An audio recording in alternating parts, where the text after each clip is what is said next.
नमस्कार साथियों, स्वागत है आप सभी का आप ही के अपने YouTube channel GK selection point Ramesh Mond में। साथियों, इतिहास में अपना टॉपिक चल रहा था भारत में सामाजिक सुधार आंदोलन या भारत में पुनर्जागरण। इसके 3 भाग इससे पहले प्रदर्शित किए जा चुके हैं। भाग 1 में राजा राम मोहन राय तथा ब्रह्म समाज, भाग 2 में स्वामी दयानंद सरस्वती तथा आर्य समाज तथा भाग 3 में स्वामी विवेकानंद तथा रामकृष्ण मिशन प्रदर्शित किया जा चुका है। अगर आपने वो भाग नहीं देखे हैं तो आप मेरे इस YouTube channel GK selection point Ramesh Mond पर वो सारे भाग देख सकते हैं। आज इस टॉपिक का अंतिम भाग 4 मैं आपके बीच लेकर आया हूं, जिसमें अपन बात करेंगे थियोसॉफिकल सोसाइटी तथा एनी बिसेंट, यंग बंगाल आंदोलन तथा हेनरी विवियन डिराजियो, अलीगढ़ आंदोलन तथा सर सैयद अहमद खां, देवबंद आंदोलन और अन्य सामाजिक सुधार संस्थाएं। इन टॉपिक्स के संदर्भ में अपन इस भाग 4 में बात करेंगे। अगर आपको जानकारियां पसंद आए तो अधिक से अधिक चैनल को लाइक, शेयर और सब्सक्राइब जरूर करें। और अगर आप इस चैनल पर नए हैं तो चैनल को सब्सक्राइब करें तथा सब्सक्राइब के सामने जो बेल आइकन है उसे आप दबाएं, ताकि मेरे द्वारा आगे प्रदर्शित की जाने वाली वीडियो के नोटिफिकेशन सबसे पहले आप तक पहुंचे।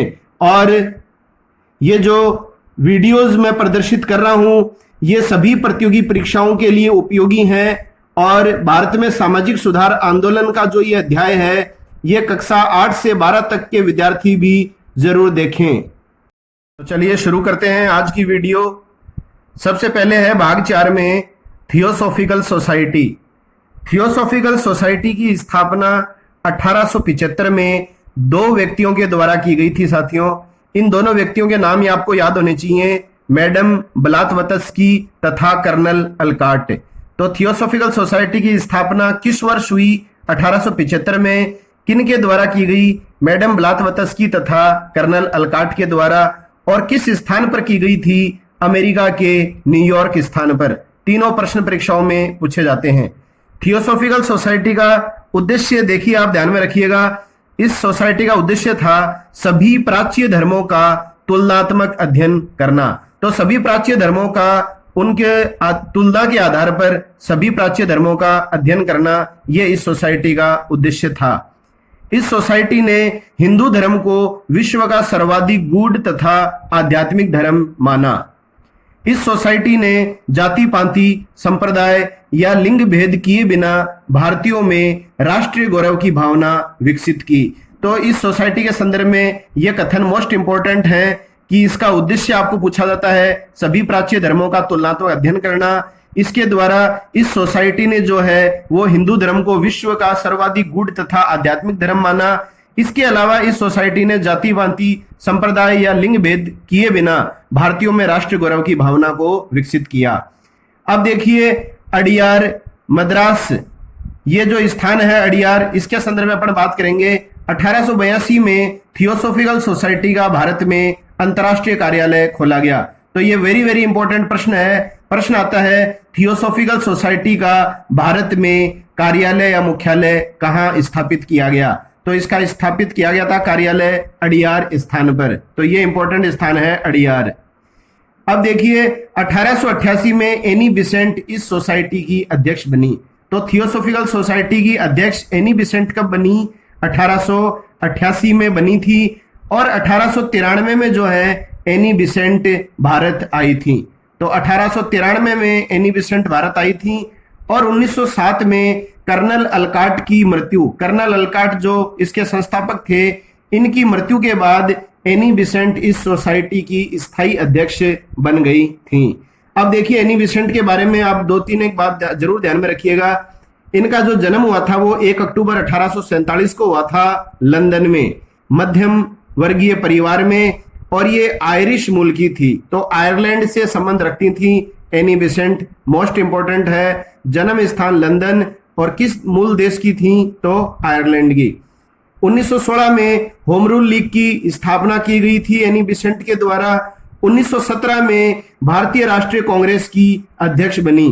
तो ये मोस्ट इंपोर्टेंट है, भारतीय राष्ट्रीय कांग्रेस की अध्यक्ष बनने वाली पहली महिला कौन रही हैं?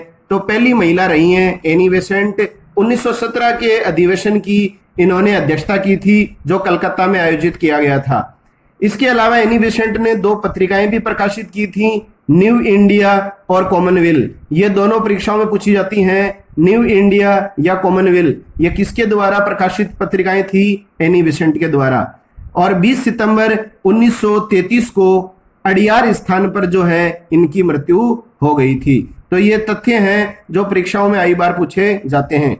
अब देखिए वेरी इंपॉर्टेंट कार्य जो इनके द्वारा किया गया था, भारत में शिक्षा के क्षेत्र में विकास के लिए एनी बेसेंट ने 1898 ईस्वी में बनारस में सेंट्रल हिंदू कॉलेज की स्थापना की। तो बनारस में सेंट्रल हिंदू कॉलेज की स्थापना एनी बेसेंट के द्वारा की गई थी, जो 1916 में मदन मोहन मालवीय के प्रयासों से बनारस हिंदू विश्वविद्यालय बन गया। तो सेंट्रल हिंदू कॉलेज जो एनी बेसेंट के द्वारा स्थापित किया गया था, वही हिंदू कॉलेज 1916 में मदन मोहन मालवीय के प्रयासों से क्या बन गया? बनारस हिंदू विश्वविद्यालय। ये भी वेरी इंपॉर्टेंट है। अब अगला अपन बात करेंगे थियोसॉफिकल सोसाइटी के बाद में यंग बंगाल आंदोलन की, यंग बंगाल मूवमेंट। इस आंदोलन का प्रारंभ जो है वो बंगाल में किया गया था साथियों, और किसके द्वारा किया गया था? हेनरी विवियन डिराजियो के द्वारा। तो सबसे पहला प्रश्न यही बनता है कि यंग बंगाल आंदोलन का प्रारंभ कहाँ हुआ? तो बंगाल में हुआ। किसके द्वारा प्रारंभ किया गया था आंदोलन? हेनरी विवियन डिराजियो के द्वारा। अब देखिए हेनरी लुई विवियन डिराजियो का जो जन्म है वो 1809 में हुआ था पुर्तगाल में, और ये पुर्तगाली भारतीय परिवार से संबंधित रहे हैं। तो इनके जो पूर्वज थे वो मूल रूप से पुर्तगाली थे, लेकिन इनका जो जन्म हुआ है वो पुर्तगाली भारतीय परिवार में हुआ था। और कहाँ हुआ था इनका जन्म? कलकत्ता में। अब है इनके उपनाम जो हैं वो आपको विशेष रूप से ध्यान में रखने हैं। प्रश्न आता है हमारी जाति के पिता किन्हें कहा जाता है? तो हमारी जाति का जो पिता है वो हेनरी लुई विवियन डिराजियो को कहा जाता है। इसके अलावा बंगाल में आधुनिक सभ्यता का अग्रदूत, ये भी विवियन डिराजियो को कहा जाता है। और ये दोनों जो उपनाम हैं ये सुरेंद्रनाथ बनर्जी के द्वारा दिए गए थे। तो सुरेंद्रनाथ बनर्जी ने डिराजियो को उपनाम दिया है हमारी जाति का पिता और बंगाल में आधुनिक सभ्यता का अग्रदूत। 1826 में जो है हेनरी विवियन डिराजियो हिंदू कॉलेज में अध्यापक नियुक्त हुए। ये वही हिंदू कॉलेज है जिसकी अपन बात कर रहे हैं, राजा राम मोहन राय के द्वारा जो है हेयर की सहायता से स्थापित किया गया था 1817 में। तो 1826 में ये हिंदू कॉलेज के अध्यापक नियुक्त हुए। अप्रैल 1831 में जो है अध्यापन कार्य से इन्होंने इस्तीफा दे दिया। हिंदू कॉलेज के छात्रों पर इनका असाधारण प्रभाव था। छात्र इनके क्रांतिकारी विचारों से प्रभावित थे, अतः इन्हें इस्तीफा देने हेतु प्रशासन के द्वारा जो है वो बाध्य किया गया। तो इसके बारे में ये बात आपको ध्यान में रखनी है। छात्रों के माध्यम से बंगाल के नौजवानों को भी इन्होंने प्रभावित किया, जिनमें अधिकांश स्वतंत्र चिंतक बन गए और युवा बंगाल के नाम से पुकारे जाने लगे। युवा बंगाल के लोग अपने विचारों में बहुत उग्र थे। ये देखिए इस आंदोलन के जो व्यक्ति थे, समर्थक थे, वो अपने विचारों में बहुत उग्र थे। हिंदू समाज और धर्म की उन सभी बातों की आलोचना करते थे जो उन्हें असंगत या गलत लगती थी। इससे सारे देश में हलचल मच गई तथा कट्टर हिंदुओं ने इन युवकों का तीव्र विरोध करना प्रारंभ कर दिया। नतीजा ये हुआ कि डिराजियो को हिंदू कॉलेज से त्यागपत्र देने हेतु बाध्य किया गया। तो ये वो परिस्थितियां हैं कि जिन परिस्थितियों के चलते इन्हें हिंदू कॉलेज के अध्यापन कार्य से त्यागपत्र देने हेतु बाध्य किया गया। अब देखिए साथियों, हेनरी विवियन डिरोजियो ने जो है कुछ पत्रिकाएं प्रकाशित करवाई थी। ये परीक्षाओं में निश्चित पूछा जाता है। सबसे पहले तो ये देखो, चारों पत्रिकाओं के नाम आपको ध्यान में रखने हैं। हेस्पेरस, ये पत्रिका इनके द्वारा संपादित की गई थी। एक की गई थी कलकत्ता साहित्य गजट, एक की गई थी ईस्ट इंडिया और एक था इंडिया गजट। इसमें जो है हेस्पेरस जो है वो कई बार परीक्षाओं में पूछी जाती है। हेस्पेरस जो पत्रिका थी उसका संबंध किससे रहा है? तो यंग बंगाल आंदोलन से रहा है। और हेस्पेरस पत्रिका के माध्यम से ही डिराजियो ने अपने अनुयायियों को सत्य के लिए जीने तथा मरने तथा सभी सद्गुणों को अपनाने हेतु प्रोत्साहित किया था। हेनरी विवियन डिराजियो के द्वारा पत्रिकाओं का संपादन किया गया, वो आपको ध्यान में होना चाहिए। इसके अलावा हेनरी विवियन डिराजियो ने समाज सुधार के लिए 5 प्रमुख संगठनों की स्थापना की थी। इन संगठनों का आपको ध्यान में रखना है, समाज सुधार के लिए कौन से संगठनों की स्थापना डिराजियो ने की थी। तो इससे संबंधित प्रश्न निश्चित रूप से आता है। आपको कोई भी 4 संगठन दे दिए जाएंगे, या तो 3 संगठन डिराजियो द्वारा स्थापित दे दिया जाएगा, एक कोई अन्य दे दिया जाएगा, या फिर इन 5 संगठनों में से कोई एक संगठन आपको ऑप्शन में दिया जाएगा।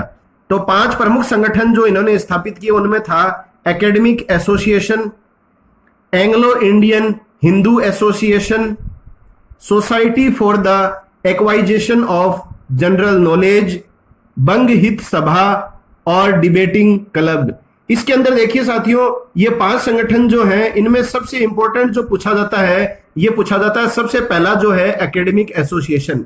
ये आप ध्यान में रखिए। एक आता है बंग हित सभा, ये भी कई बार परीक्षाओं में पूछा जाता है और आपको 5 ये ध्यान में होने चाहिए। अब देखिए साथियों, अपना जो ये चैनल है जीके सिलेक्शन पॉइंट रमेश मुंड, ये सभी परीक्षाओं के लिए उपयोगी है। चाहे आप आईएएस की तैयारी कर रहे हैं, आरएएस की, teacher grade 1st, 2nd, 3rd writ, पटवारी की, राजस्थान या दिल्ली पुलिस की, SSC, railway, army, navy, air force, कोई भी परीक्षा की आप तैयारी कर रहे हैं, अगर आपके सिलेबस में मेरे द्वारा प्रदर्शित किया जा रहा वीडियो का टॉपिक है तो आप निश्चित रूप से इसे देख सकते हैं। और यकीन मानिए, अधिक से अधिक जानकारियों का समावेश मेरा चैनल आपके सामने प्रस्तुत कर रहा है और भविष्य में भी करता रहेगा। अगला है, सत्य का अनुसरण करने वाले डिराजियो की तुलना सुकरात से की जाती है। तो सत्य के लिए जीने और मरना, ये जो था इनका प्रमुख सिद्धांत था। और सत्य का अनुसरण करने वाले डिराजियो की जो तुलना है वो किस दार्शनिक से की जाती है? सुकरात से की जाती है। यह भी आप ध्यान में रखिएगा। अब देखिए, यंग बंगाल आंदोलन के प्रमुख मुद्दे क्या थे? मुद्दा सबसे पहला था कि प्रेस की स्वतंत्रता। ये नहीं चाहते थे कि प्रेस पर किसी भी प्रकार का नियंत्रण हो। प्रेस की स्वतंत्रता के लिए इन्होंने संघर्ष किया। दूसरा मुद्दा है जमींदारों के अत्याचारों से रैयतों की सुरक्षा करना। तीसरा था सरकारी उच्च सेवाओं में भारतीयों को रोजगार दिलाना। तो उच्च सेवाओं में भी भारतीयों को क्या मिलना चाहिए? रोजगार मिलना चाहिए। अब देखिए, डिराजियो के प्रमुख जो शिष्य थे ये आपको ध्यान में रखने हैं, तीनों के नाम। एक तो इनका प्रमुख शिष्य था कृष्ण मोहन बनर्जी, कृष्ण मोहन बनर्जी, और 2 थे घोष, जिनको घोष भाई बंधु कहा जाता है, राम गोपाल घोष और महेश चंद्र घोष। तो 3 शिष्यों के नाम क्या थे? कृष्ण मोहन बनर्जी, राम गोपाल घोष और महेश चंद्र घोष। ये आप ध्यान में रखिएगा। अब देखिए, आधुनिक भारत का प्रथम राष्ट्रवादी कवि ये कहा जाता है हेनरी विवियन डिराजियो को। तो आधुनिक भारत का प्रथम राष्ट्रवादी कवि, ये भी कई बार परीक्षाओं में पूछा जा चुका है। आधुनिक भारत का प्रथम राष्ट्रवादी कवि किसे कहा जाता है? तो हेनरी विवियन डिराजियो को कहा जाता है। बंगाल आंदोलन के बाद में अपन बात करेंगे अलीगढ़ आंदोलन तथा सर सैयद अहमद खां के बारे में। 1857 की क्रांति के पश्चात अंग्रेज सरकार ने मुसलमानों के प्रति दमन की नीति अपनाई। तो 1857 की क्रांति के पश्चात जो है वो ब्रिटिश सरकार ने अंग्रेजों के प्रति जो है वो किस तरह की नीति अपनाई? दमन और अत्याचार की नीति अपनाई। इसका कारण यह था कि 1857 की क्रांति में मुसलमानों ने सक्रिय भूमिका निभाई थी। तो मुसलमानों की भी हिंदुओं के साथ सक्रिय भूमिका रही थी इस क्रांति में। इसलिए जो अंग्रेज जो थे वो मुसलमानों से घृणा करने लग गए थे और इन्होंने इनके प्रति दमन और अत्याचार की नीति अपनानी प्रारंभ कर दी थी। इसी समय मुसलमानों के हितों की सुरक्षा हेतु सर सैयद अहमद खां का पदार्पण हुआ। और जो सर सैयद अहमद खां थे ये जो है ये चाहते थे कि अंग्रेज जो हैं मुसलमानों के प्रति दमन की नीति नहीं अपनाएं और उन्हें प्रशासन में जो है हिस्सेदारी दें, और मुसलमानों में जितने भी जो सामाजिक कुरीतियां हैं, सामाजिक बुराइयां थी, वो भी ये दूर करना चाहते थे। तो मुसलमानों के हितों की सुरक्षा के संदर्भ में सर सैयद अहमद खां का बहुत ही महत्वपूर्ण योगदान रहा है इतिहास में। सर सैयद अहमद खां का जन्म हुआ था साथियों 17 अक्टूबर 1917 को। और कहाँ जन्म हुआ था? दिल्ली में। समृद्ध परिवार में इनका जन्म हुआ था। पिता का नाम था सैयद मुताकी मोहम्मद बिन हदी खां। तो पिता का नाम था सैयद मुताकी मोहम्मद बिन हदी खां। ये जो थे इनके पिता मुगल बादशाह अकबर द्वितीय की सेवा में थे तथा बाद में ईस्ट इंडिया कंपनी में भी इन्होंने अपनी सेवाएं दी। माता का नाम था अजीज उन निसा। माता का नाम अजीज उन निसा था। सर सैयद अहमद खान ने अपने परिवार के बहुत से सदस्यों को 1857 की क्रांति में खो दिया था। यहाँ तक कि सबसे ज्यादा ये जो मोह रखते थे वो अपनी माता से रखते थे। सबसे ज्यादा प्रिय इनको इनकी माता थी और इनकी माता को भी मेरठ में 1857 की क्रांति के दौरान ही इन्होंने खो दिया था। इन्हें प्रारंभिक जो शिक्षा थी इनकी माताजी से ही मिली थी, अजीज उन निसा से। सर सैयद अहमद खान द्वारा भारतीय मुसलमानों के हितों की रक्षा करने तथा ब्रिटिश सरकार द्वारा इन्हें प्रत्येक क्षेत्र में वांछित अधिकार व सुविधाएं दिलाने हेतु जो आंदोलन चलाया गया उसे ही कहा जाता है साथियों अलीगढ़ आंदोलन।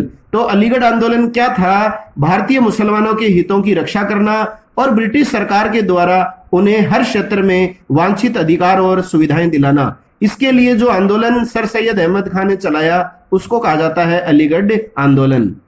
अलीगढ़ आंदोलन क्या था, इसके पीछे सर सैयद अहमद खान का क्या उद्देश्य था, यह आपको पता चल गया है साथियों। अब देखिए W हंटर के द्वारा एक पुस्तक लिखी गई थी जिसका नाम है इंडियन मुसलमान। कई बार प्रतियोगी परीक्षाओं में यह प्रश्न आता है इंडियन मुसलमान किसकी रचना है, तो इसमें ऑप्शन में आपको निश्चित रूप से सर सैयद अहमद खान भी मिलता है, लेकिन सर सैयद अहमद खान के द्वारा यह रचित पुस्तक नहीं है, यह W हंटर के द्वारा लिखी गई पुस्तक है इंडियन मुसलमान। अब देखिए इस पुस्तक में ब्रिटिश सरकार को यह सलाह दी गई थी कि वह मुसलमानों से समझौता करके उन्हें कुछ रियायतें देकर अपनी ओर मिलाए। इंडियन मुसलमान पुस्तक के सुझावों पर विचार करने हेतु ब्रिटिश सरकार ने भारतीय राष्ट्रीय कांग्रेस के विरुद्ध सर सैयद अहमद खान को तैयार किया। तो यह ब्रिटिश सरकार की सोची समझी साजिश थी और इसे सर सैयद अहमद खान नहीं समझ पाए। और देखा जाए तो साथियों वो भी अपनी जगह सही थे, वो मुसलमानों को जो है उनके हितों की रक्षा करना चाहते थे। वो ये चाहते थे कि समाज में उन्हें उचित जो है स्थान मिले।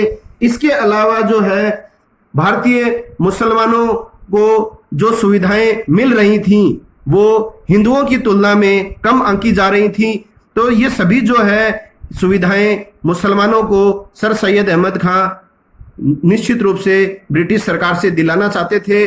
और इसके लिए जो है जो प्रारंभिक पेशकश जो की गई थी वो इंडियन मुसलमान पुस्तक के द्वारा ही की गई थी। इस पुस्तक में ब्रिटिश सरकार को यह सलाह दी गई थी कि वो मुसलमानों से समझौता करे, उन्हें कुछ रियायतें देकर अपनी ओर मिलाए।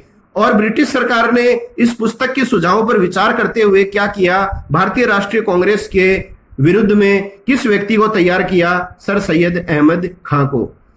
सर सैयद अहमद खान जो अब तक हिंदू मुस्लिम एकता के पक्षधर थे, अब भारतीय राष्ट्रीय कांग्रेस तथा हिंदुओं के प्रबल विरोधी बन गए। तो अंग्रेज जो है अपनी नीतियों में सफल हो गए। अब तक जो व्यक्ति हिंदू मुस्लिम एकता का पक्षधर था वो अब भारतीय राष्ट्रीय कांग्रेस तथा हिंदुओं का प्रबल विरोधी बन गया। अब देखिए सर सैयद अहमद खान के कार्य, इसमें से निश्चित प्रश्न आता है परीक्षा में। इन्होंने मुसलमानों को पाश्चात्य शिक्षा की ओर अग्रसर किया तथा अपने समर्थकों को अंग्रेज सरकार की अधीनता स्वीकार करने का आह्वान किया। तो पाश्चात्य शिक्षा का इन्होंने समर्थन किया और अपने समर्थकों को क्या कहा कि वो अंग्रेज सरकार की अधीनता स्वीकार करें। इन्होंने इस्लाम में मौजूद कुरीतियों को दूर करने का प्रयास किया। अब देखिए पत्रिका जो इनके द्वारा चलाई गई वेरी वेरी इंपॉर्टेंट है, तहजीब उल अखलाक। तहजीब उल अखलाक जो है ये पत्रिका जो है इनके द्वारा चलाई गई थी। अपने विचारों का प्रचार प्रसार करने के लिए सर सैयद अहमद खान ने 1970 में यह पत्रिका चलाई थी। इस पत्रिका को देखिए, इसका हिंदी में भी कई बार नाम आ जाता है तहजीब उल अखलाक का, सभ्यता और नैतिकता। तो यह पत्रिका जो है वो सर सैयद अहमद खान के द्वारा चलाई गई थी। तहजीब उल अखलाक, सभ्यता और नैतिकता नाम भी आपको दिया जा सकता है। साथियों अगर जानकारियां यहाँ पे पसंद आ रही हैं आपको तो चैनल को अधिक से अधिक लाइक शेयर और सब्सक्राइब जरूर करें। और कक्षा 8 से 12 तक के विद्यार्थी भी ये टॉपिक अनिवार्य रूप से देखें। अहमद खान ने साइंटिफिक सोसाइटी की भी स्थापना की थी। तो ये प्रश्न भी आता है परीक्षाओं में कि साइंटिफिक सोसाइटी का संस्थापक कौन था। तो साइंटिफिक सोसाइटी की स्थापना सर सैयद अहमद खान के द्वारा की गई थी 1864 में गाजीपुर में। और इस साइंटिफिक सोसाइटी का उद्देश्य क्या था अंग्रेजी पुस्तकों का उर्दू भाषा में अनुवाद करना। तो साइंटिफिक सोसाइटी की स्थापना का उद्देश्य क्या था? अंग्रेजी पुस्तकों का जो है उर्दू भाषा में अनुवाद करना ही इस सोसाइटी का उद्देश्य था। अब देखिए, एक पत्रिका और चलाई गई थी सर सैयद अहमद खां के द्वारा। अभी अपन ने पढ़ी है तहजीबुल अखलाक, सभ्यता और नैतिकता। इसके अलावा एक प्रश्न और भी आता है, राजभक्त मुसलमान। अब कई साथी भ्रमित हो जाते हैं कि ये एक पुस्तक है जो सर सैयद अहमद खान ने लिखी है। तो ये पुस्तक नहीं है साथियों, ये जो है एक पत्रिका थी। अंग्रेजों के प्रति निष्ठा व्यक्त करने के लिए सर सैयद अहमद खान ने इस पत्रिका का प्रकाशन किया था। अंग्रेजी सरकार की नीतियों के बारे में प्रशंसा के रूप में इस अखबार में वो समय समय पर उनकी नीतियां और उनके कार्यों की प्रशंसा करते थे। तो इसका नाम था राजभक्त मुसलमान। और इस पत्रिका के माध्यम से इनका उद्देश्य यही था कि मुसलमानों के प्रति ब्रिटिश सरकार की जो छवि है वो अधिक से अधिक सुधरे और अधिक से अधिक अंग्रेजी सरकार भारतीय मुसलमानों को सुविधाएं रियायतें दें।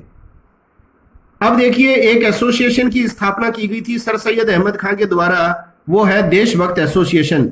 सभी पॉइंट्स इंपॉर्टेंट है परीक्षा की दृष्टि से साथियों।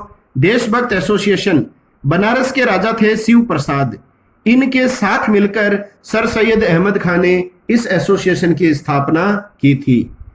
अगला है Mohammedan Anglo oriental college. Mohammedan Anglo oriental college की स्थापना सर सैयद अहमद खान ने की थी और यह वर्तमान में अलीगढ़ मुस्लिम विश्वविद्यालय के नाम से जाना जाता है। तो मोहम्मडन एंग्लो ओरिएंटल कॉलेज, जिसकी स्थापना सर सैयद अहमद खान के द्वारा की गई, ये वर्तमान में किस नाम से जाना जाता है? अलीगढ़ मुस्लिम विश्वविद्यालय के नाम से। अब देखिए अगला, अलीगढ़ आंदोलन को भारतीय राष्ट्रीय कांग्रेस के मुकाबले अच्छी स्थिति में स्थापित करने के उद्देश्य से तत्कालीन भारत के वायसराय लॉर्ड नॉर्थब्रुक, इसको ध्यान में रखिएगा, लॉर्ड नॉर्थब्रुक ने 10,000 रुपए का व्यक्तिगत दान दिया। तो मुसलमानों को अपना पक्का समर्थक बनाना चाह रहे थे वायसराय भी, और वायसराय लॉर्ड नॉर्थब्रुक ने 10,000 रुपए का व्यक्तिगत दान दिया ताकि भारतीय राष्ट्रीय कांग्रेस और सर सैयद अहमद खान के मध्य जो खाई है वो और ज्यादा मतलब क्या हो सके, विस्तृत हो सके। तो ये अंग्रेजों के सारे कार्य सोचे समझे हैं। अगला है, इसमें अगली जो संस्था की अपन आंदोलन की बात करेंगे वो है देवबंद आंदोलन, जिसको कहा जाता है दारुल उलूम आंदोलन। तो कोई सा भी नाम आ सकता है, देवबंद आंदोलन या दारुल उलूम आंदोलन। ये अंग्रेज विरोधी आंदोलन था, ध्यान में रखिएगा। अंग्रेज समर्थक आंदोलन था अलीगढ़ आंदोलन और अंग्रेज विरोधी आंदोलन था देवबंद आंदोलन।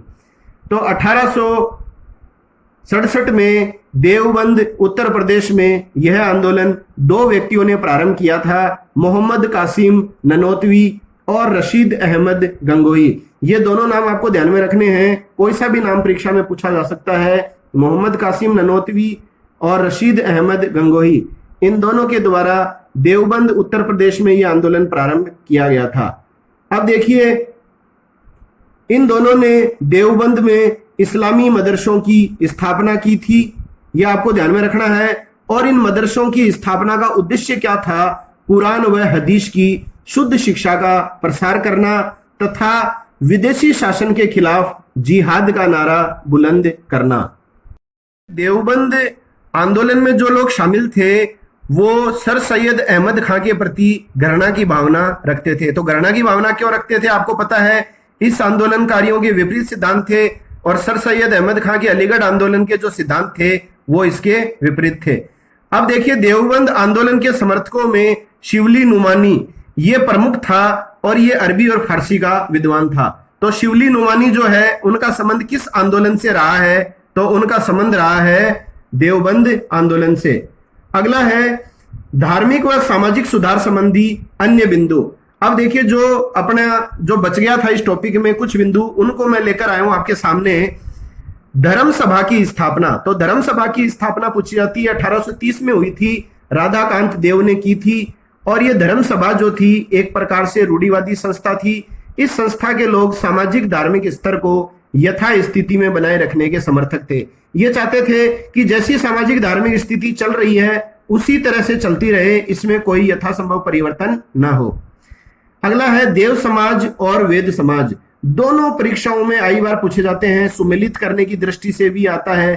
तो देव समाज की जो स्थापना है वो 1887 में हुई थी और शिव नारायण अग्निहोत्री के द्वारा की गई थी लाहौर में। याद रखिएगा, शिव नारायण अग्निहोत्री ने लाहौर में देव समाज की स्थापना की थी। और वेद समाज की जो स्थापना है वो 1867 में हुई थी। किसके द्वारा की गई थी? के श्रीधरलू नायडू के द्वारा। के श्रीधरलू नायडू के द्वारा जो है वो वेद समाज की स्थापना की गई थी। और कब की गई थी? जब केशव चंद्र सेन जो है वो मद्रास यात्रा पर आए थे। अगला है राधा स्वामी आंदोलन। राधा स्वामी आंदोलन जो है वो किस व्यक्ति के द्वारा चलाया गया था? शिव दयाल साहिब, जिन्हें स्वामी महाराज भी कहा जाता है और ये तुलसी राम के नाम से प्रसिद्ध रहे हैं। इन्होंने ये आंदोलन चलाया था राधा स्वामी 1861 में आगरा में। अगला है हिंदू समाज सुधार संघ। हिंदू समाज सुधार संघ जो है इसकी स्थापना 1892 में मद्रास में की गई थी। दो व्यक्तियों के द्वारा की गई थी हिंदू समाज सुधार संघ की स्थापना, वीरेशलिंगम तथा आर वेंकट रत्नम। अगला है मद्रास हिंदू संघ। मद्रास हिंदू संघ की स्थापना वीरेशलिंगम पुतलू के द्वारा की गई थी। तो मद्रास हिंदू संघ की स्थापना किसके द्वारा की गई थी? वीरेशलिंगम पुतलू के द्वारा की गई थी। और मद्रास हिंदू संघ की स्थापना का उद्देश्य क्या था? विधवा महिलाओं की स्थिति को सुधारना। अगला है भारतीय सेवक समाज। यह वेरी इंपॉर्टेंट है। भारतीय सेवक समाज इंडियन सर्वेंट सोसाइटी की स्थापना 1905 में गोपाल कृष्ण गोखले के द्वारा की गई थी। और अगला बिंदु है बाल विवाह को रोकने हेतु महादेव गोविंद रनाडे ने एक आंदोलन चलाया था, प्रतिज्ञा आंदोलन। तो प्रतिज्ञा आंदोलन से संबंधित हैं महादेव गोविंद रनाडे। इसके अलावा महादेव गोविंद रनाडे तथा आत्माराम पांडुरंग ने 1867 में बंबई में प्रार्थना सभा की भी स्थापना की थी। तो प्रार्थना सभा की स्थापना दो व्यक्तियों के द्वारा की गई थी, महादेव गोविंद रनाडे तथा आत्माराम पांडुरंग। तो यह है साथियों भारत में सामाजिक सुधार आंदोलन या भारत में पुनर्जागरण, जो मेरे द्वारा 4 भागों में प्रदर्शित किया गया है। चारों भाग आपने अगर देख लिए हैं तो समाज सुधार आंदोलन या भारत में पुनर्जागरण, इस टॉपिक में आप ये समझिए इससे बाहर प्रश्न आने की कोई भी संभावना नहीं है। आपके आत्मविश्वास को मजबूत करने के लिए आप ये चारों भाग जरूर अच्छी तरह देखें और सुनें। और अगर आपको वीडियो पसंद आया है तो अधिक से अधिक वीडियो को लाइक करें, शेयर करें और मेरे चैनल को सब्सक्राइब करें। तो मिलते हैं नए वीडियो के साथ, तब तक के लिए जय हिंद, जय भारत।